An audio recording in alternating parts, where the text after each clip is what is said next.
나를 누구로 하느냐.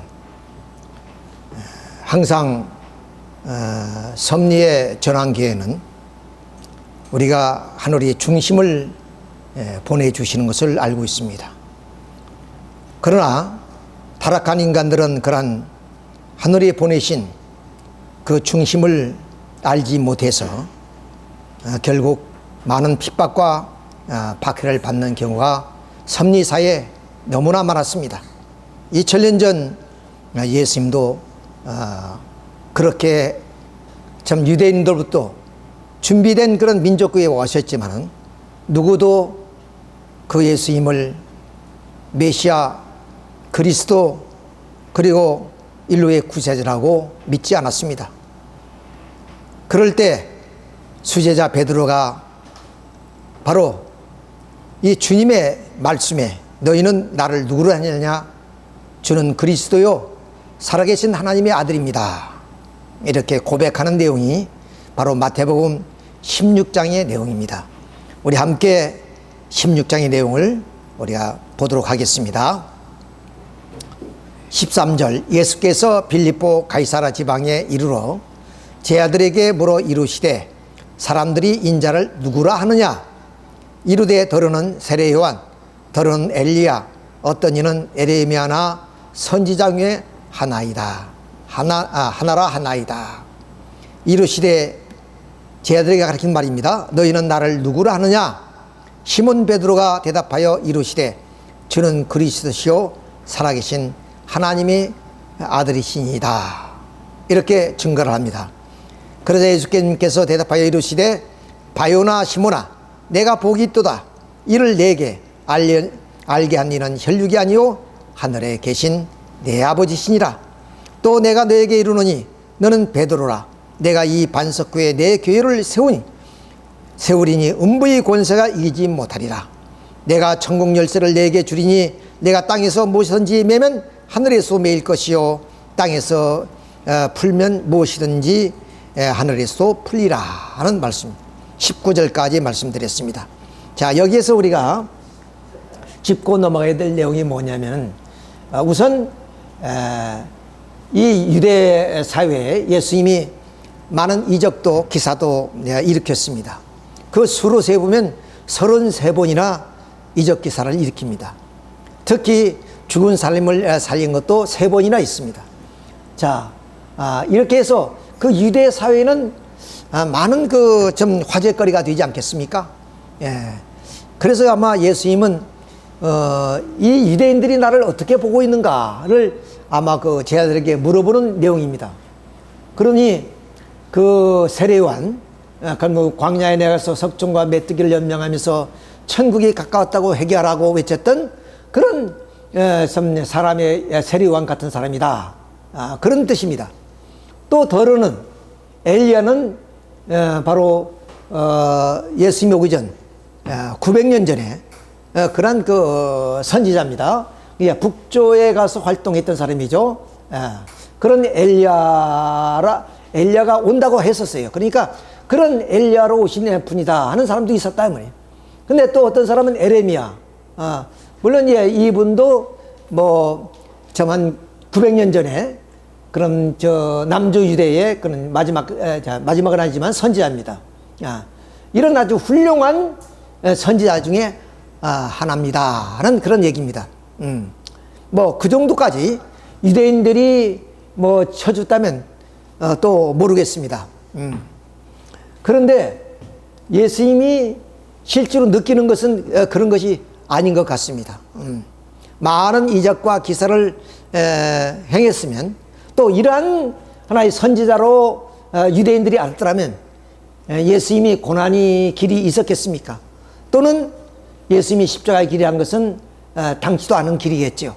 자, 이것은 좀 그 주님께 제 아들이 뭐 세상이 이렇습니다 하는 사실적 내용을 말씀드리기는 좀 곤란한 내용이니까 조금 미화시켜서 하신 얘기가 아닌가. 예수님의 행적을 우리가 보면은 그렇습니다. 그런데 여기에 시몬 베드로는 우리가 뭐 알고는 수제자인데 이 시몬 베드로가 뭐냐? 이름이 시몬입니다. 쭉 내용을 보면은 그 시몬을 예수님은 이제부터 베드로로 하라, 이렇게 이름을 바꿔주는 거예요. 그래서 그분이 정식 이름은 바요나 시모나입니다. 그러니까 이것을 다르게 표현하면 시몬 바요나 이렇게 됩니다. 근데 이 성서에 보면 대개 그 선지자들이 이름이 성은 없고 그 아버지를 칭해서 누구의 아들이다, 이런 식으로 나와요. 이걸 볼 때 그 시몬도 바로 바요나의 아들 시몬, 이렇게 되는 겁니다, 이름이. 그런데 예수님께서는 이제 그 고백을 통해서 너는 시몬이 아니라 베드로를 하라 그랬습니다. 그래서 뭐 시몬 베드로, 이것은 뭐 이제 부모가 지어준 이름이 시몬이고 예수님이 붙여준 이름이 베드로입니다. 근데 이 베드로라는 뜻도 뭐는 반석이다 하는 뜻입니다. 근데 이사야 2장 8절에 보면 반석은 곧 그리스도다 하는 말이 있습니다.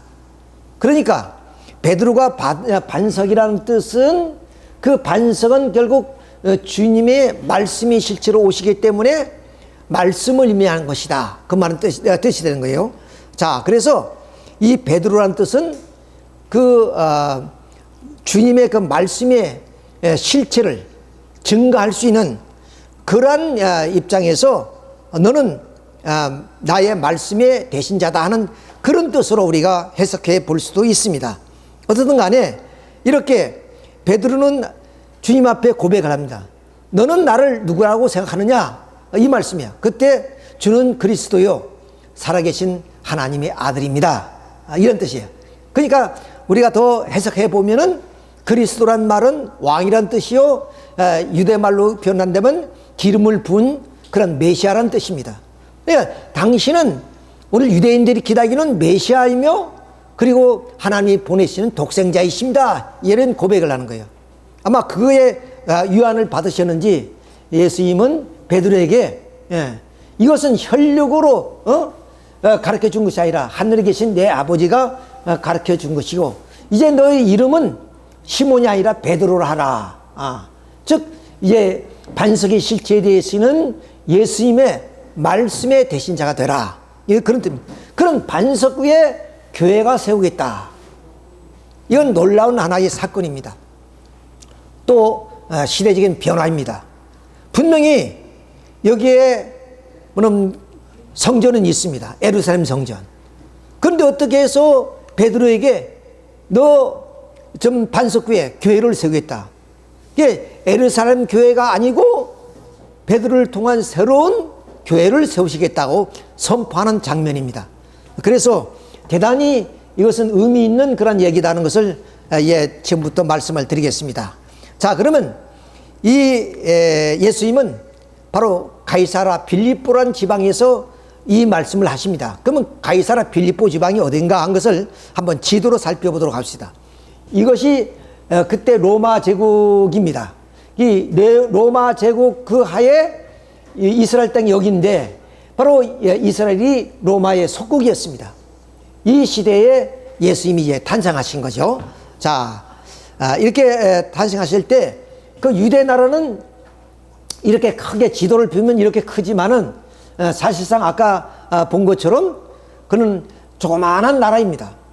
근데 예수님이 이제 어디서 태어나냐면 여기가 갈릴리 바다, 우리가 유명하죠. 뭐 갈릴리 호수인데 크니까 바다라고 이렇게 얘기를 합니다. 갈릴리 호수. 이 갈릴리 호수는 어떻게 호수가 되냐면 여기 헤르몬 산이 있습니다. 지금은 여기에 뭐 시리아, 레바논 국경지대죠. 그쪽에 그 헤르몬 산인데 헤르몬 산이 이제 높아서 늘 거기에 눈이 덮이죠. 그 눈이 녹아서 내리는 물이 이 호숫가로 와서 이 호수를 적시면서 풍요로운 바다를 만듭니다. 그리고 그 바다에 이 호수에서 흘러내리는 물이 사이로 흘러내리는데 그 줄기가 요단강입니다. 요단강. 자, 근데 예수님의 고향은 여기 나사렛이죠. 이 나사렛인데 예수님은 주로 어디서 이제 활동을 많이 하시면 바로 이 다음 그림을 봅시다. 여기 이 호숫가에서 중심으로서 활동을 많이 하십니다.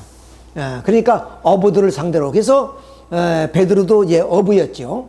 자, 이런 지대에서 여기에 가이사라 빌립보 지방은 바로 이 헤르몬산을 넘어선 곳이죠. 여기가 빌립 지방입니다. 그러니까 예수님 당시에 이것이 로마의 속국이지만은 그 로마의 속국 가운데 헤롯 왕가가 있었는데 헤롯 왕이 죽고 나니까 아들 셋에게 이 땅을 다 분할해 주었습니다. 그래서 그것을 가리켜 우리는 분봉왕이라 그럽니다. 큰 아들은 바로 아켈라오라고 해서 바로 이 유대 지역을 통치했습니다. 그리고 헤롯 안티바가 바로 이 녹색 지역을 지배하게 되고, 그 다음 이 헤롯 빌립이 바로 이 땅입니다. 이렇게. 지금 예수님은 이 이 영지인 빌립보 지방에 가서 이 제자들에게 이 말씀을 물어보고 또 제자들이 답을 얻습니다. 그것이. 자, 그러면 여기 바다가 어디냐면, 여기 이렇게 사진만 찍으면 이제 바다 같지요. 저도 이제 가봤지만 상당히 넓습니다. 이제 큰 호수예요. 그러니까 여기 뭐 고기 잡이하는 배들이 여기 이제 많이 있는데, 여기에 이제 그 호수를 이렇게 이제 그림으로 이제 그려놨는데, 아까 말씀드렸던 예수님의 고향은 나사렛은 이쪽이고, 여기 가깝지요. 근데 주로 예수님이 그 3년의 공생에는 여기를 중심으로 해서 활동을 하십니다. 여기에 가버나움이 있고, 그 다음 그 팔복교회라고 해서 지금은 교회지만 그때 산상에서 산상수훈을 말씀하신 곳도 바로 여기입니다. 그러니까 빌립보 지방은 이 넘어죠. 여기 넘어서 이쪽에 있습니다. 자, 이것이 이제 갈릴리 호수예요. 자, 그러니까 헤르몬산에 있는 눈이 녹아서 그 물이 이게 호수로 돌아와서 호수를 이뤘고, 그 호수물이 다시 흘러서 요단강을 이룬다 하는 것은 여러분이 이제 아시면 되겠습니다. 자, 근데 이 빌립보 지방에 가서 예수님이 제자들에게 묻는 겁니다. 자, 오늘 유대인들이 나를 보고 뭐라고 얘기하더냐? 그랬더니 어떤 사람은 세례요한, 또 더러는 좀 엘리야나 그리고 에레미야나 선지자의 한 분이라고 말씀을 하십니다. 아까 말씀드렸죠? 주님한테 그 세상 얘기 다 할 수 없으니까 세상에서 여러 가지 얘기했을 거 아니겠어요? 좋은 의미로서 말씀을 드렸습니다. 그랬더니 예수님이 제자들에게 하는 말이, 너희들은 나를 또 어떻게 생각하느냐? 이렇게 한번 또 반문해 보는 거냐? 그랬더니 이 베드로가 딱 하시는 말씀이, 주는 그리스도요 살아계신 하나님의 아들이시다. 내가 이르노니 너는 베드로야, 내가 이 반석교에 내 기울을 세우리라. 자, 그러니까 아까 말씀드린 것처럼 이미 예루살렘 성전이 있는데 어떻게 해서 예수님이 베드로의 그러한 반석 위에 교회를 세워야 된다고 말씀하셨느냐? 이거 굉장히 큰 의미가 있습니다. 자, 우선 우리는 예루살렘 성전을 우리가 봅시다. 자, 예루살렘 성전은 물론 이제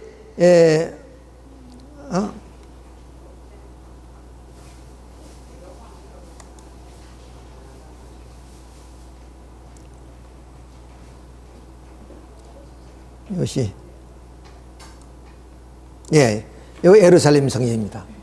이렇게 웅장한 예루살렘이 있는데 어디에서 베드로에게 반석구에 좀 교회를 세워야 된다는 말씀하시느냐? 이 예루살렘 성전은 하나님의 전이지만은 또한 예수님의 몸을 상징합니다. 예수님을 상징한다고 해요. 그러니까 예수님이 그 유월절 지내기 위해서 여기 가봤더니 뭐 비둘기 파는 사람, 양 파는 사람, 이렇게 장사꾼들이 막 있어서 어찌해서 나의 집에 너희들이 이렇게 장사를 하느냐 그러면서 채찍을 만들어서 막 채찍을 갈 적이 있어요. 이것은 바로 예수님의 하나님이 전이기도 하지만은 예수님의 몸을 상징하는 것이다. 그냥 이전에 그럼 성전이 있었습니다. 그것을 우리는 성막이라고 합니다. 성막은 예수님의 상징체예요. 근데 이거는 예수님 오실 때까지 유대 민족이 예수님의 형상체인 이 성전을 중심하고 예수님이 올 때까지 기다리는 겁니다. 즉 맞이하기 위한 하나의 준비하는 하나님의 전이 바로 예루살렘 성전이란 말이에요. 그러니까 이것은 당연히 예수님이 주인이시고 예수님을 의미하는 것이기 때문에 이 유대인들은 예수님을 여기서 모셔야 돼요. 그런데 유대인들이 예수님을 메시아로 인정하지 않기 때문에 이 성전에 예수님이 지금 들어가지 못하시는 거예요. 성전 주인 노릇을 못하신다 그 말이에요. 그러니까 하나님 예수님은 유대인들이 핍박과 받기 때문에 이제는 어디 계세요? 이 성전의 주인 노릇을 할 수가 없으니까 그래서 베드로에게 바로 새로운 교회를 세워야 된다고 말씀하신 거예요. 이때부터 뭐냐?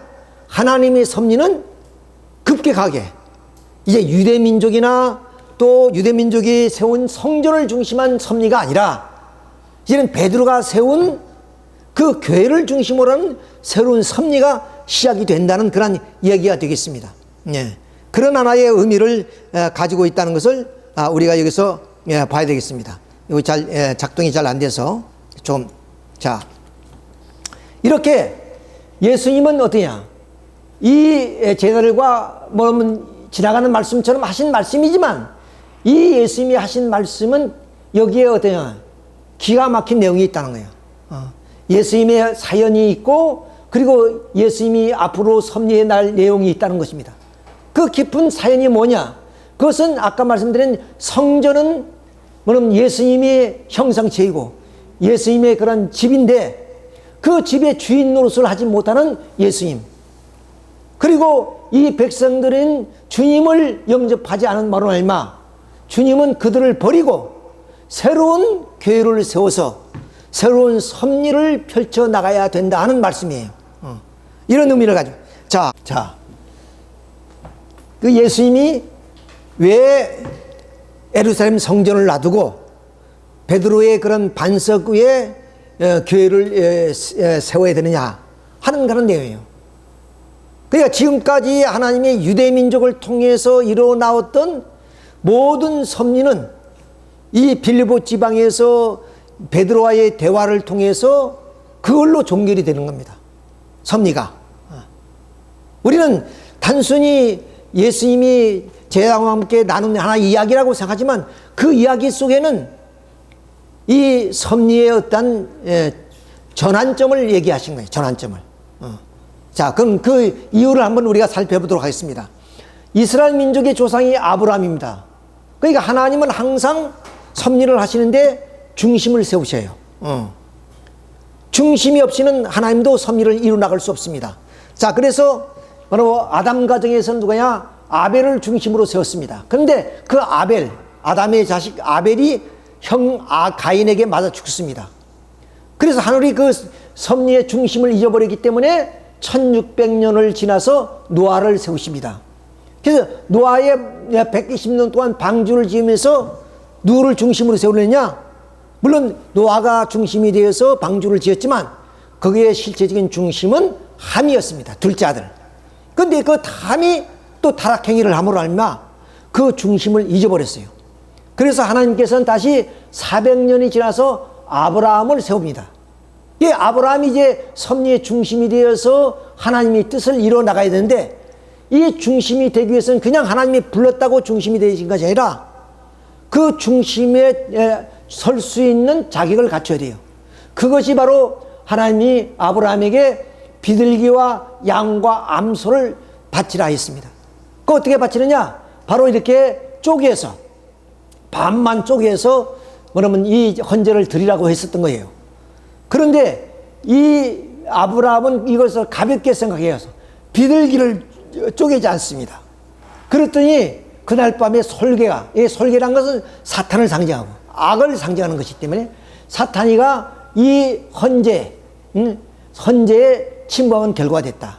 그러니까 다시 말씀드리면 아브라함은 이 상징 헌재를 통해서 이제는 섭리의 중심 자리에 서야 되는데 바로 이 비둘기를 쪼개지 아니함으로 인마 이 제물이, 이 헌제가 하나님의 뜻만은 헌제가 되지 못했기 때문에 아브라함은 이 헌제에 실수를 합니다. 그 실수의 결과가 어떤 것이냐? 바로 이스라엘 그 아브라함의 후손이 애굽에 가서 400년 고역살이 하는 거예요. 우리가 도대체 이해할 수 없지요. 이 가벼운 비둘기 하나 쪼개지 않은 것이 이런 엄청난 형벌로 나타납니다. 그것은 무엇을 말이냐? 이 세계는 모두가 타락함으로 말미암아 사탄의 그러한 주황권이 있습니다. 이 사탄의 주황권에 있는 그런 인간들 가운데 하나님은 이제 하나님을 절대적으로 믿고 순종할 수 있는 중심인물을 세우는 거예요. 그 중심인물을 세우는데 그냥 세우는 것이 아니라 이 사탄과 분립하는 하나의 조건을 세운 것이 아브라함이 상징 헌제였단 말이에요.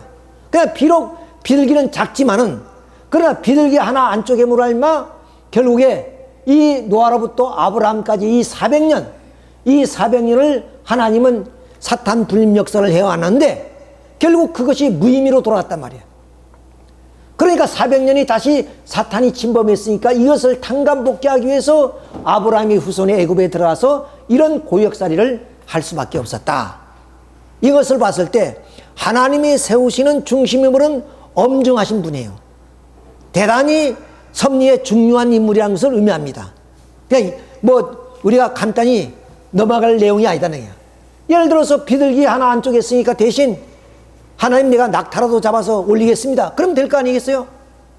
그런데 하나님의 섭리는 그렇게 간단하게 또는 쉽게 또는 변경할 수도 있는 것도 아니고 또 그것이 실수한 것을 그렇게 가볍게 넘어갈 수도 있는 것이 아니다. 그러니까 이렇게 아벨이나 노아나 또 노아의 아들 함이나 모두가 하나님이 중심인물을 세울 때 그 중심은 엄중하게 하나님께서 선택하셔서 세울 수밖에 없는 것이다. 앞으로 이것이 중심이 돼서 오늘 말씀이 주제가 그겁니다. 중심이 엄중하다는 거예요.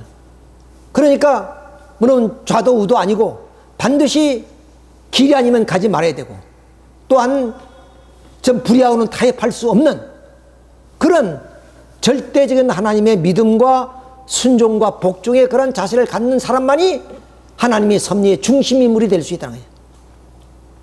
0.1%라도 만일에 실수를 하게 되면 하나님이 섭리의 중심으로 세울 수가 없습니다. 그러니까 여기에 양이나 암소에 비했을 때 얼마나 작습니까?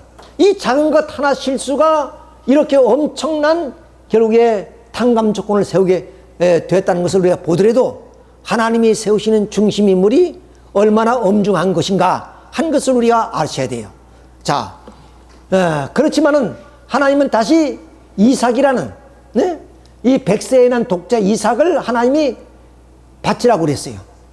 근데 아브라함은 이제 그때야 비로소 하나님의 그런 그 지시와 말씀이 엄중하다는 것을 아십니다. 그래서 비둘기를 소홀히 했지만은 이 아들까지 독자 이삭입니다. 100살에 난 그 아들까지도 아낌없이 하나님이 명령에 따라서 순종해요 하나님께 제물로 바치려고 했습니다. 근데 하나님은 이 아브라함의 믿음에 감동이 돼가지고 결국 아브라함도 또 이삭도 모두가 사탄이 분립이 되어서 다시 회생하게 됩니다. 자, 그래서 그 이삭의 아들 야곱을 중심으로 해서 결국에 그러면 이 야곱이가 지혜롭게 사탄과 사탄병과 싸워서 승리해서 그 승리적 기반을 세웠기 때문에 결국 개인과 가정에서 종족을 세워서 그 종족을 중심해서 아브라함을 조상으로 하는 바로 민족이 탄생하게 됐다는 거예요. 그러니까 아브라함을 중심으로 하는 선민 이스라엘이 세워질 때까지 그냥 하나님이 불러서 되어진 것이 아니라 그 중심인물을 세우실 때 이렇게 엄중한 그런 입장에서 중심을 세우셔서 야곱과 이삭과 아브라함이 한 몸이 되어서 이 뜻을 이뤘기 때문에 성서는 아브라함이 하나님, 이삭이 하나님, 야곱이 하나님이라고 하나님은 그렇게 말씀을 하십니다. 이만큼 이 삼 부자, 손자까지 합해서 이런 뜻을 이뤘기 때문에 결국 이 아브라함 후손을 통해서 하나님은 바로 선민 이스라엘을 세울 수 있게 되었다. 그래요. 그래서 이 아브라함의 손자 야곱의 12자식과 70가족이 애굽에 들어가서 400년 고역살이 하다가 결국에 모세의 민족적인 지도자가 탄생합니다. 자, 그럼 모세는 이스라엘 민족을 이끌고 이제 가나안 땅으로 이제 돌아오는데 바로 바로를 속이고 3일 기간 건너와 가지고 이제 홍해를 건넌 거죠. 이렇게 광야로 들어가기 위해서 홍해를 건너서 이렇게 광야로 들어가게 됩니다. 즉 말씀드리면 이 고센 지방에서 이스라엘 민족이 400년 동안 이렇게 종노릇하면서 살다가 민족적인 지도자 모세를 만나서 이 홍해를 건너서 광야로 들어와서 이 광야 로정을 통해서 가나안 땅으로 돌아오는 여정이 모세의 로정이었습니다. 자, 이렇게 전 이스라엘 민족이 고향 땅으로 돌아오는 길은 너무나 멀고 험한 길이었습니다. 또 그것이 40년 걸렸어요. 그래서 이제 가나안 땅에 이제 들어오게 됩니다. 가나안 땅에 들어와서 이제 야곱의 12자식을 중심으로 하는 12지파가 이렇게 땅을 나누어 갔습니다. 땅을. 뭐냐면 여기에서 지금 어떤 군주주의 체제, 왕을 갖고 이렇게 나라를 다스릴 수 있는 그런 체제가 아니고 이제 12자식을 중심한 12지파로 편성해서 이렇게 부족 형태를 이룬 겁니다. 이렇게 된 것이 사사시대라고 우리가 얘기를 합니다. 자, 이렇게 해서 이제 사사시대가 오는 거죠. 이 사사시대 400년이 지나가지고 비로소 이제 하나님은 선지자 사무엘에게 사울에게 기름을 부어서 왕으로 삼게 합니다. 이때부터 이스라엘 민족은 하나의 왕국이 형성돼요. 이때가 이스라엘 민족에게는 가장 좀 강력한 그런 국력을 가진 나라였습니다. 근데 그 기간이 얼마냐? 120년밖에 안 돼요. 그 외에는 모두가 뭐 속방되거나 또는 포로로 잡혀가거나 또는 좀 나라가 국토가 분할돼서 서로가 싸우거나 이런 하나의 민족이었어요. 자, 이렇게 했는데 이 다윗 땅 솔로몬, 이 솔로몬 치세에 이렇게 이스라엘 민족이 좀 오매불망 그렇게 기다렸던 성전이 건축이 됩니다. 근데 이미 서론에서 말씀드렸지 성전은 바로 예수님의 형상체입니다. 그러니까 예수님이 오실 때까지 이스라엘 민족은 이 성전을 중심해서 메시아의 강림을 기다리는 거예요. 자, 그런데 여기에 솔로몬 왕이 타락행을 합니다. 그러므로 인해서 이 나라가 이렇게 분열이 돼요. 남조 유대와 북조 이스라엘로 이렇게 좀 분열이 되는 거죠. 이렇게.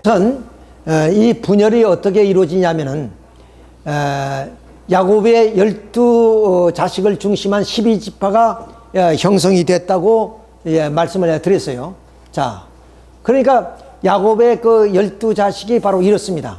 이렇게 12자식인데, 여기에서 이 나라는 남조와 북조 이스라엘로 분열이 됐다고 말씀드렸는데, 북조 이스라엘은 여기에서 어떤 지파가 이루어지냐면 10지파입니다. 루벤, 시몬 이렇게 해서 10지파가 북조 이스라엘을 만들어요.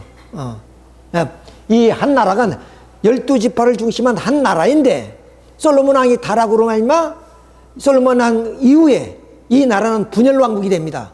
그 분열 왕국이 되는데 이 백성들이 어떻게 분열되냐면 10지파를 통해서 북조 이스라엘을 만들어 놓고 그 다음 2지파 유다 지파하고 베냐민 지파를 중심한 남조 유대가 나오는 거예요. 자, 그러면 그림을 보겠습니다. 이렇게 솔로몬 왕 때까지는 바로 이런 통일된 나라였어요. 이런 나라인데 아까 말씀드린 솔로몬 왕이 이후에 이 나라가 분열 왕국이 됐는데 이렇게 북조 이스라엘 빨간 부분은 이렇게 파란 부분은 남조 유대입니다. 그러니까 여기가 10지파고 여기가 2지파입니다. 이렇게 분열된 것이 바로 400년 걸린다. 400년 동안. 자, 근데 이 북조 이스라엘이 어떠냐? 이방의 우상을 섬기고 하나님을 불신함으로 말미암아 이 나라는 바로 이 아시라 제국에 망합니다. 이 아시라가 그때 이 시대의 대제국이었어요. 그 대제국인 이스라엘 아시라에게 바로 이 북조 이스라엘이 멸망을 해요. 그리고 이 북조 이스라엘은 영원히 선민권을 상실합니다. 그냥 아시라가 혼혈 정책에 의해서 이 민족을 다 흩어버립니다. 그러니까 북조 이스라엘은 바로 이 유대 민족의 어떤 선민 그런 사상이 사라져 버려요. 이렇게 해서 북쪽 이스라엘이 멸망하고 아시라에 그래서 이제 어디냐 여기는 북쪽 이스라엘은 열지파죠. 열지파가 다 없어져 버리고 하나님이 섭리사에 없어져요. 그러니까 아까 말씀드렸죠. 그러면 섭리의 중심이 중요하다. 이스라엘 민족 12지파가 중심이 되어서 바로 메시아를 맞이하기 위한 준비를 해오는 섭리인데 그 10지파가 하나님의 뜻에 부합되지 않음으로 인해서 10지파를 하나님은 다 버렸습니다. 그래서 이 2지파만 남겨놓고 즉 남자유대를 중심으로 해서 하나님은 섭리를 하시는 거예요. 그러니까 하나님의 섭리를 보면 항상 하나님의 섭리에 부합되지 않은 중심 인물은 하나님이 가차없이 버립니다. 그래서 새로운 인물이나 민족을 세워서 하나님의 뜻을 이뤄 나간단 말이에요. 자, 그러니까 결국에 여기에서 이 북쪽 이스라엘은 멸망해서 없어져 버리고 남조 유대가 남았는데 그 남조 유대가 어떻게 했어요? 포로가 돼서 바빌로니아가 망합니다. 또 남조 유대가 자, 이 남조 유대가 바빌로니아에 포로되는 것을 한번 보겠습니다. 자, 이렇게 2지파밖에 한 것이 남조 유대입니다. 남조 유대도 결국에 북쪽 이스라엘의 영향을 받아가지고 우상을 섬기다 하나님을 불신하다가 결국에 바빌로니아에 이 아시라가 바빌로니아에 망해요. 그 바빌로니아의 느부갓네살 왕에 의해서 예루살렘 성이 파괴돼요. 자, 파괴돼서 어떻게냐? 이렇게 예루살렘이 불타고 그 다음 이제 뭐냐면 백성들 그리고 여기에 똑똑한 그 백성들만 바빌로니아에 끌려가요. 이렇게 끌려가서 결국에 어디냐? 바빌로니아에서 뭐냐면 70년 동안 포로 생활을 합니다. 이때야 이스라엘 민족들이 자기들이 성전이 있고 그 성전에서 예배를 보였던 그 시대의 추억을 기억합니다. 우리가 그러잖아요. 어떤 역경과 환난을 당하게 되면 그 평온한 시대를 우리가 그리워하죠. 이것처럼 이제는 이방 땅에 끌려와서 그야말로 노예같이 생활하던 그들의 모습이 뭐냐? 이 바벨론 강가에서 그들은 성전을 우러러보면서 성전을 있는 곳을 향해서 경배를 드리면서 성전에 예배드리던 그 시절을 회개하는 거예요. 그러니까 그때 에레미야 선지자, 이사야 선지자 많은 선지자들이 나와서 회개하라고 가르쳐 줬지만 회개하지 않았어요. 그런 심판날이 올 줄을 몰랐단 말이에요. 그런데 바벨론에게 멸망하고 끌려와서 보니까 그들이 신세 타령을 하는 겁니다. 자, 그러다가 70년이 되는데 바빌로니아가 페르시아에게 망해요. 그 페르시아 고레스에 의해서 모든 민족은 자기의 고향으로 다 돌아가라 그랬습니다. 그래서 이스라엘 민족이 다시 자기의 고향으로 돌아옵니다. 그것도 한꺼번에 돌아오지 않고 그럼 3차에 걸쳐 들어와요. 140년 걸쳐서. 예.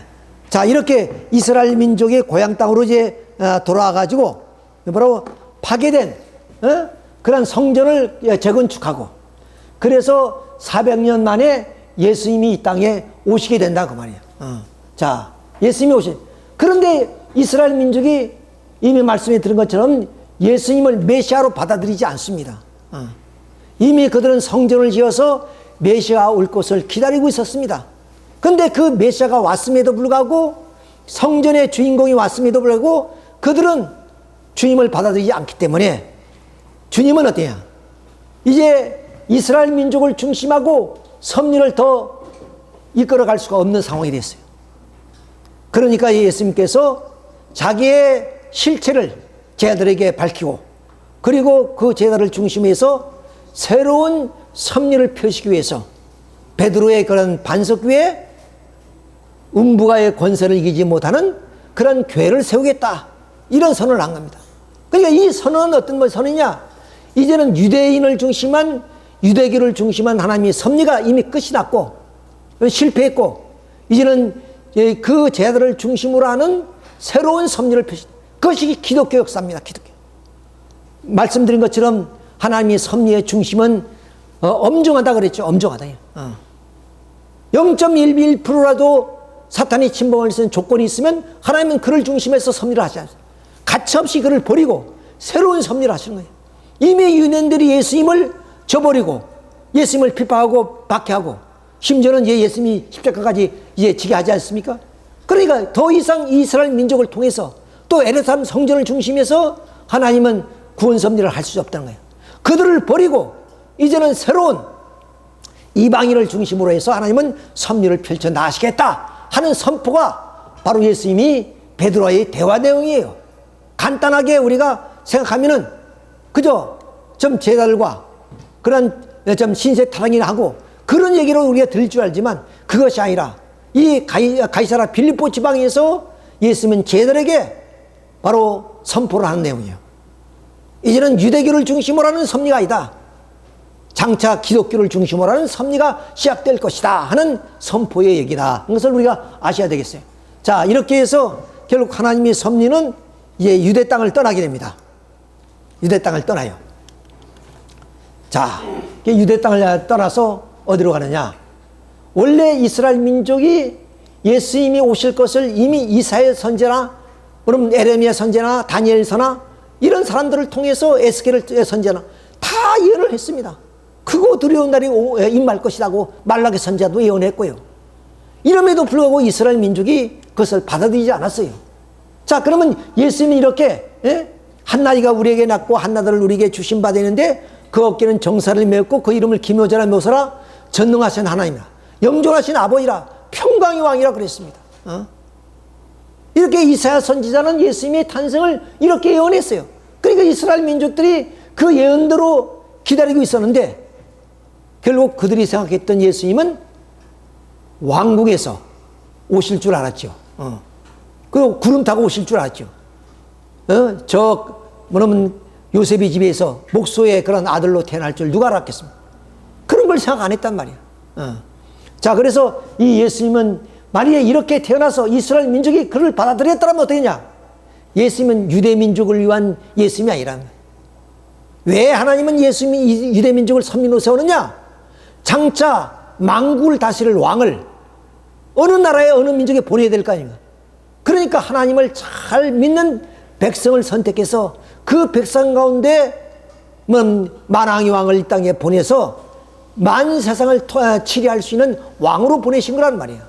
그러니까 예수님은 유대 민족 하나를 위해서 온 것이 아니라 인류를 위해서 타락한 인간을 구원하기 위해서 이 땅에 오신 분이기 때문에 그때 당시에 파워를 가진 나라가 어떤 나라예요?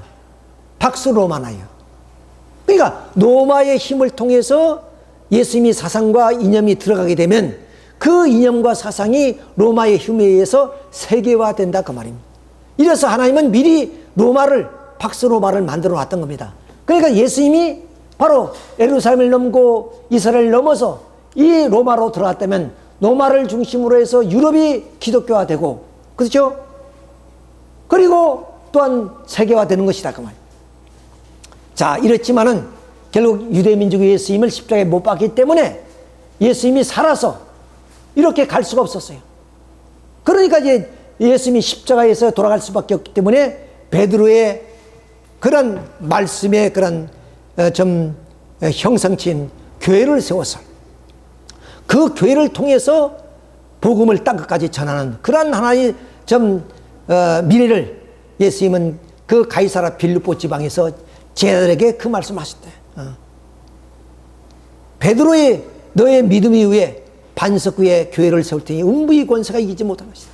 그래서 베드로는 죽음을 무릅쓰고 결국에 로마에 가서 이렇게 교회를 세워가지고 그 교회를 중심해서 로마를 예수님 앞에 무릎 꿇게 만들고 유럽을 기독교화시키는데 성공할 수 있었다 하는 말씀이에요. 자, 그러니까 다시 본론으로 들어가면은 예루살렘 성전이 예수님을 받아들였다만 이 성전을 중심해서 예수님은 바로 구세주 메시아 만왕의 왕이 되는 겁니다. 그리고 그 예수님은 당시에 세계를 지배했던 박스 로마나를 들어가서 원론을 중심으로 해서 예수님의 사상과 이념이 들어갔더라면 그 박스 로마라는 힘을 통해서 세계를 평정할 수 있는 그런 사실을 하나님은 다 준비해 놓으셨던 겁니다. 그런데 유대 민족이 예수님을 받아들이지 못해요. 그래서 예수님을 십자가에 못 박음으로 인해서 결국에 하나님의 섭리는 이 예루살렘 성전을 중심한 유대 민족을 중심해서 더 이상 섭리를 펼 수 없다는 사실을 아시고 예수님은 그 제자 베드로와 제자들에게 이 얘기를 나눈 겁니다. 너는 베드로라, 내가 이 반석교에 내 교회를 세우리니 음부의 권세가 뭐냐면 이기지 못하리라. 그래서 베드로의 그런 믿음, 베드로와의 반석의 그런 말씀을 중심으로 한 교회, 이 교회가 말씀의 교회예요. 복음의 그런 중심의 교회입니다. 그런 교회를 세워서 전 세계를 복음화시키라는 뜻이에요. 자, 이렇게 대해서 나온 것이 뭐냐? 이것이 바로 천주교입니다. 가톨릭이란 말이에요. 많은 순교의 과정을 거쳐서 로마가 기독교를 받아들이고, 그래서 이제 베드로 성당을 내어치고 그 베드로의 예수님 말씀대로 반석교회 교회를 세운 것이 바로 가장 표본이 베드로 성당입니다.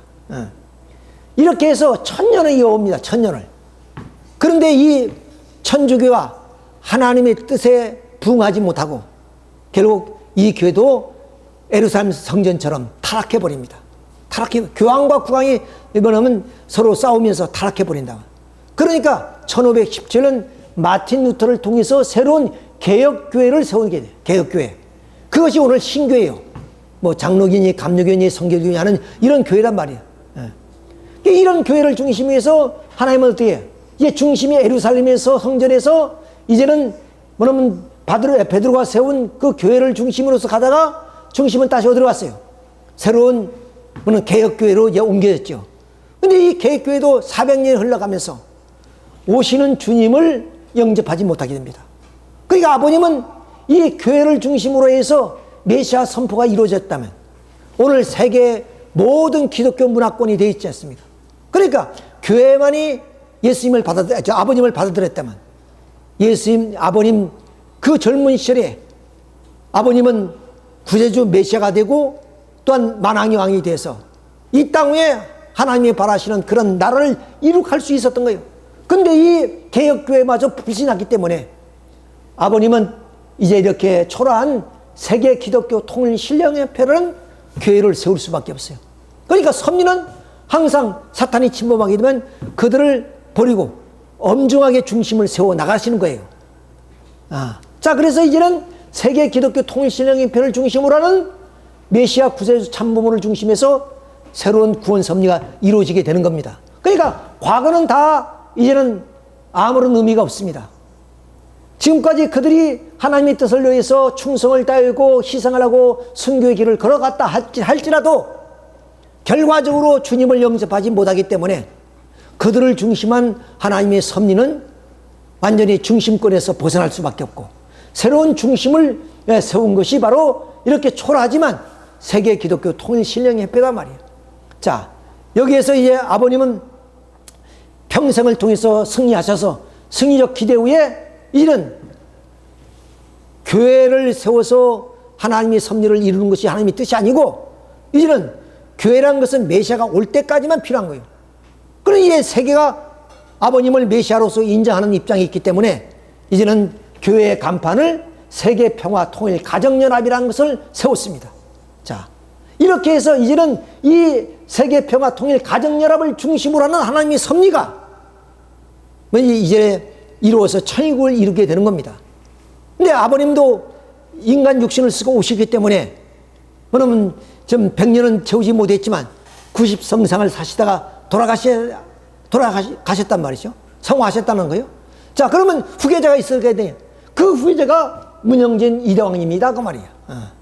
그러면 섭리는 이제 뭐냐면 이 세계평화통일 가정연합의 후계자 상속자 대신자인 문현진 회장을 중심으로 해서 이제 체제가 가는 겁니다. 그 중심이 그렇게 세워졌으니까 그렇게 가는 거예요. 누가 멀더라도. 자, 그런데 어떻게 했습니까? 바로 아버님이 성화하자 여기에 독생녀가 출현합니다. 독생녀가 출현. 그러니까 하나님이 세운 중심을 무시해버리고 독생녀 어머니가 당신이 메시아라고 선포하는 그런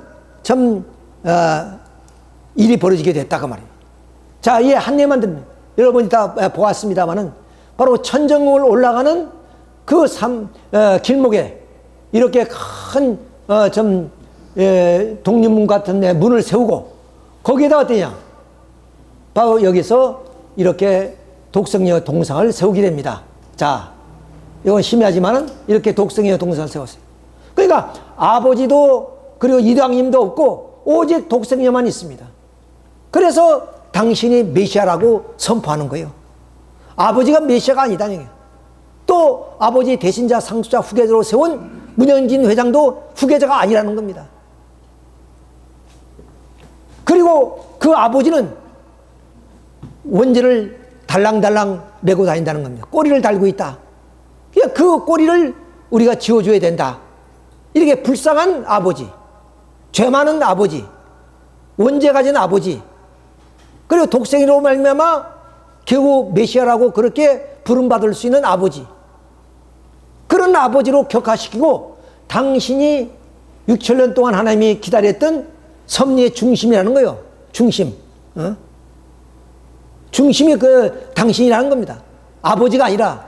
자, 이렇게 이제 독생녀의 출현은 완전히 하나님의 섭리를 완전히 뒤엎어버렸습니다. 그렇지만 우리 이방님께서 당신의 혈통을 지키시고 그리고 후계자 상수자 대신자로서의 좀 사탄이 침범할 수 없는 엄중한 그런 자리에서 모든 것을 극복해서 승리하신 것입니다. 그러니까 이 독생녀로 말미암아 쫓기는 10년의 광야의 생활은 사탄의 어떤 것도 참수할 수 없는 엄중한 그런 삶을 살았습니다. 세상과 타협하지도 않았고 불의와 타협하지도 않았고 그간에 어머니가 내 품으로 돌아오라 그랬습니다. 그 말은 뭐야? 나한테 굴복하면 내가 너에게 모든 권한을 주겠다. 그런 유혹을 하는 거예요. 그런 불의와도 타협하지 않았고 오직 아버지 대신자 상속자로의 그런 모습을 그러면 지키면서 10년의 인고의 세월을 보내고 승리하셔서 오늘 한국 땅과 일본 땅에 와서 승리 대회를 치르신 거죠. 그러니까 이제 앞으로 우리는 과거에 어떤 인물들이 있다 할지라도 이제는 이방님을 중심한 섭리권 속에 이방님을 따라가지 않으면 누구도 천국 갈 수는 없어요. 누구도 천국 갈 사람은 없습니다. 2000년 전에 예수님이 십자가에 돌아가실 때 오른편 강도와 왼편 강도가 함께 십자가를 지지 않았습니까? 이때 왼편 강도가 너는 그리스도가 아니냐? 그렇다면 너와 우리를 다시 좀 살려내야 되지 않겠냐? 이런 그 반문에 오른편 강도는 우리가 당하는 이 고난은 응당 받아야 될 것이만 저분은 행한 것이 옳지 않은 것이 하나도 없다. 주여 가시는 길에 저를 기억해 주시소. 그래서 주님은 너는 나와 같이 낙원에 가리라. 예수의 한마디에 뭐는 불황당 같은 강도가 낙원에 가게 됐습니다. 이처럼 그때 천국 가는 길은 예루살렘 성전도 아니고 유대교도 아니고 그 어떤 것도 아니었어요. 예수님이 길이요 진리요 생명이라 하지 않았습니까? 그러니까 예수님을 따라가는 길만이 천국 가는 길이고 우리가 살아가는 길이고 또 우리가 영생하는 길입니다. 그와 마찬가지로 오늘날도 마찬가지. 이 이대왕님이 바로 우리의 길이요 진리요 생명입니다. 이분을 따라가지 않으면 아무리 과거에 혁혁한 공적을 세우고 이름난 인물들이라 할지라도 아버님의 사랑을 많이 받던 제자들이라 할지라도 결코 천국에 들어갈 수 없습니다. 참 아버님이 계신 곳에 들어갈 수가 없다는 얘기예요. 우리는 아버님 곁에서 그야말로 사랑을 많이 받은 우리 선배 원로들이 계십니다. 때로는 아버님 식탁에 부름을 받아서 함께 아버님과 진지를 드신 그런 분들도 얼마나 많은지 모릅니다. 아무리 그러한 실적과 그런 공적을 가졌다 할지라도 이 이당님을 배척해버리고 독생녀를 따라간다면 결국에 구원의 길은 없다는 얘기입니다. 유대인들도 얼마나 좀 그 주님이 오실 때까지 피눈물 나는 그런 정성을 들이고 주님이 오기를 얼마나 기다렸겠습니까? 얼마나 독실한 사람들이 많았겠습니까? 그럼에도 불구하고 결국 예수님을 배척함으로 말미암아 그들이 모두가 다 지옥으로 갈 수밖에 없었던 것처럼 오늘 아무리 아버님을 제시의 부름을 받아서 혁혁한 공적을 세우고 아버지의 사랑을 많이 받은 그런 축복받은 사람이라 할지라도 아버님 대신자 상속자 후계자를 따라가지 않는다면 길이 없고 생명에 얻을 수 없고 그리고 천국 길을 갈 수가 없다는 사실입니다. 이건 역사가 가르쳐주는 엄연한 사실이에요. 그러니까 하나님께서는 항상 중심을 세우실 때 엄중했다는 사실. 아담 가정도 그렇고 노아 가정도 그렇고 아브라함 가정도 그랬고 이스라엘 민족을 중심한 섭리도 그랬단 말이에요. 북조 이스라엘 10지파 아닙니까? 그만큼 백성이 많았고 그남 수적으로나 모든 면으로 북조 이스라엘 월등했단 말이에요. 그럼에도 불구하고 그들을 가차없이 버린 것은 뭐냐? 바로 중심에 있는 백성이 엄정한 삶을 살지 못했고 사탄을 받아들임으로 말미암아 그렇게 됐다는 거예요. 그 마찬가지로 오늘 독생녀를 받아들임으로 인해서 지금까지 좀 기라성 같은 그런 선배 원로 형님들이 아무리 실적과 뭐냐면 아버님의 사랑을 받았다 할지라도 이미 그들은 생명의 길로 뭐냐면 갈 수 없다는 사실은 역사가 가르쳐주는 내용이에요. 그러니까 이제부터 우리는 이방님이 길이요 진리요 생명입니다. 이 이방님을 우리 따르지 않고서는 우리는 영생도 없고 또는 아버님 계신 천국길도 없습니다. 그 대신 지옥으로 가야 되는 거예요. 지옥. 독생녀를 따라서 독생녀 영계에 가야 되는 거죠. 자, 그런 우리가 사실을 생각할 때 오늘 이런 좀 너희는 나를 누구로 하느냐? 이렇게 질문 던지고 있습니다. 이것은 2000년 전에 예수님이 제자에게 하신 말씀뿐만 아니라 오늘 하늘은 그리고 이방님은 우리들에게 이것을 묻고 있는 너는 나를 누구로 생각하느냐? 그게 지금 묻고 있단 말이야. 그런데 여기에는 독생녀를 따르는 그 수많은 원로 선배들은 뭐라 하겠습니까? 우리는 당신은 독생녀 어머니입니다. 우리는 독생녀를 따르겠습니다. 이런 무리 있다면 우리는 당신이 후계자요 상속자요 대신자라는 그 고백을 통해서 우리가 이 자리에 서 있다는 것을 우리는 알 수가 있습니다. 자, 이만큼 우리가 섭리에 대해서 깊은 이해를 못하지만은 이렇게 역사가 우리에게 가르쳐주고 있어요. 이런 엄연한 사실이 있음에도 불구하고 우리가 하늘이 세운 아버님이 세운 대신자 상속자 후계자를 우리가 무시하고 멸시하고 저 불효자의 프레임을 써가지고 베르나로 몰아넣는다면 그 죄를 어떻게 감당하겠습니까? 이스라엘 민족의 예수님이 죽은 후에 40년도 안 돼서 유대전쟁이 일어나서 그야말로 돌 위에 돌 하나도 남김없이 완전히 다 쓸어버렸습니다. 이스라엘 민족이 유대 땅에서 다 쫓겨났어요. 그리고 2000년 동안 저 유럽 변방에 다니면서 천대받는 집시 민족이 됐다고 말이에요. 이것처럼 오늘 그 결과가 뭡니까? 보내신 주님을 영접하지 못함으로 하며 불신함으로 하는 그 결과가 그렇습니다. 마찬가지로 오늘 이방님을 불신한 결과는 어떻겠냐? 바로 이스라엘 민족 같은 그러한 하나의 결과를 낳게 된다는 참으로 무서운 얘기입니다. 지금 이방님은 우리에게 묻습니다. 너는 나를 누구라고 생각하느냐? 지금 묻고 계시다 그 말이에요. 우리는 당당하게 베드로처럼 저는 그리스도요 살아계신 하나님의 아들이라고 말하듯이 우리 이방님은 아버지의 대신자요 상속의 후계자라고 우리는 외쳐야 됩니다. 그럴 수 있는 용기, 그럴 수 있는 믿음, 우리는 그런 마음을 가지고 출발했습니다. 지금 우리에게 좀 쏟아지는 화살은 핍박과 박해 얼마나 큰지 우리는 다 알고 있습니다. 그런 핍박과 박해 속에서도 우리가 오직 이방님을 아버지의 대신자 상속자 후계자라는 그 사실 하나를 우리는 생명을 걸고라도 우리가 그것을 외쳐야 되고 지켜야 될 줄을 우리가 알아야 되겠습니다. 자, 그래서 우리는 이제 이방님의 그런 좀 축복 속에 들어와서 우리는 3대 왕권 모시고 살아가는 우리 모두가 되어지기를 바라겠습니다. 다시 한번 이방님을 우리가 다시 한번 확인해야겠습니다. 아버지 대신자 상속자라는 그 사실을 이미 우리가 이 자리에 참석한 분도 있고 그리고 영상으로 다 보고 있고 또한 이런 기록들이 지금도 남아있지 않습니까? 이렇게 엄연히 아버님은 문영진 회장 뇌분을 대신자 상속자의 자리에 앉혀주셨습니다. 그리고 인정해 주셨고 또한 아버지의 그런 가장 귀한 말씀도 다 상속해 주었습니다. 이걸 누가 부정할 수 있습니까? 이것을 보면서도 오늘 가연에 있는 식구들은 결국 부정하고 있다는 사람. 그리고 한 수 더 떠서 풀자의 프레임을 씌워가지고 페루나로 몰고 있고, 이것은 마침 2000년 전에 예수님을 십자가에 못 박는 그 이상의 그런 고통과 아픔입니다. 여러분 생각해 보십시오.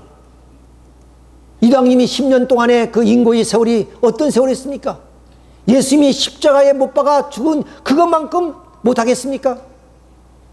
예수님은 아픔이 크더라도 순간에 그렇게 십자가에서 돌아가셨습니다. 그러나 이방님은 10년 동안 20도 30도 영하의 그런 한해 겨울을 보내면서 10년의 인고의 세월을 보냈으니 누가 이방님의 10년의 세월이 예수님이 십자가에 못지 않다고 생각하지 않을 수 없는 것이다 하는 것을 우리가 알아야 됩니다. 그런 세월을 보내신 분이 이방님이시요. 그걸 누가 못 박았습니까? 세상 사람이 한 것도 아닙니다. 그렇죠? 기독교인들이 하는 것도 아닙니다. 어떤 타 종교가 한 것도 아니에요. 아버님이 가장 사랑하던 그런 부인이요, 어머니요, 그리고 이방님의 생모가 그 못질을 한 겁니다. 거기에 누가 동조했습니까? 원로 선배들이 동조했어요. 응? 침묵으로 일관했고 때로는 거기에 동조해서 그런 십자가의 못을 박았다 그 말입니다. 그 결과가 어떻게 됐습니까? 결국 역사는 반드시 인과의 응보의 법칙에 의해서 결과는 나타나게 되어 있습니다. 이제라도 회개해서 돌아와서 바로 전 무릎을 꿇고 참여하지 않은 이상 그 후손에 하는 죄를 어찌 다 감당할 수 있겠느냐. 자, 이렇게 이방님은 우리 앞에서 아버님은 분명하게 대신자, 상속자, 후계자라는 것을 우리에게 보여주셨다는 사실을 우리는 너무나 잘 알고 있기 때문에 이런 핍박과 박해와 몰리의 애도 가운데서도 우리는 이대왕님을 모시고 중심을 모시고 우리가 좀 이렇게 신앙길을 걸어갈 수 있다는 하나의 사실을 우리가 생각해 보게 됩니다. 자, 참부모님께서 이 땅에 오셔서 승리하심으로 알마 이런 메모드 축복식을 이루었습니다. 그리고 또 이런 가정들을 탄생시켰습니다. 36가정이면 우리의 최고의 어른이시고 최고의 선배시고 제일 큰 형님이십니다. 이런 가정들이 좀 세워졌고 이래서 아버님은 승리할 수 있었습니다. 자, 이렇게 아무리 선배요 그리고 우리의 원로요 우리의 큰 형님이라 할지라도 그들이 아버지 앞에 혁혁한 공적을 세우고 아버지의 사랑 많이 받던 분들이라 할지라도 결국에 이방님을 모시지 못하고서는 유대민족처럼 섭리사의 중심에서 다 멀어질 수밖에 없다는 사실을 우리는 아셔야 됩니다. 이분들이 우리의 최고의 선배고 우리가 자랑하고 우리가 사랑하는 그런 형님 원로들이시옵니다. 이놈들이 청춘을 바쳐서 아버지의 뜻길을 걸었다 할지라도 아버지 세우신 대신자, 상속자, 후계자를 우리가 페루나로 모른다면 이들의 영광이 그대로 영원히 남아지겠습니까?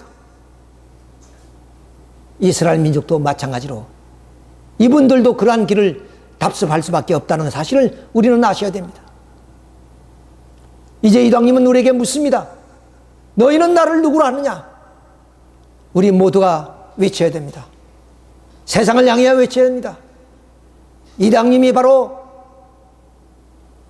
그리스도요 하나님의 독생자 참 아버님의 아들이며 대신자여 상속자 후계자라는 사실을, 그래요 우리는 참 이스라엘 민족이 범했던 그런 죄를 다시 범하는 우를 범하지 말아야 되겠다. 이미 그런 우를 범한 우리 원로 선배들이 할지라도 다시 돌아와서 후회하고 회개하고 참여해서 용서를 구하지 않은 이상 2000년 전 유대 민족의 예수님을 십자가에 못 박았던 엄청난 사건 같은 사건이 아버님 다시 우리가 일어나고 있다는 사실을 우리가 아셔야만 되겠습니다. 그리고 예수님 제자가 예수님에 묻습니다. 어떻게 해야 하나님 일을 하는 것이냐고 물었을 때 예수님께서 하시는 말씀이 하나님이 보내신 자를 믿는 것이 하나님의 일이라고 말씀했듯이 우리가 이방인을 따르는 것은 뭡니까? 아버지의 뜻을 따른다고 하는데 그 아버지의 뜻이 뭐입니까? 아버지 대신자 상속자 후계자로 세우신 이장님을 따르는 것이 아버지의 뜻이에요.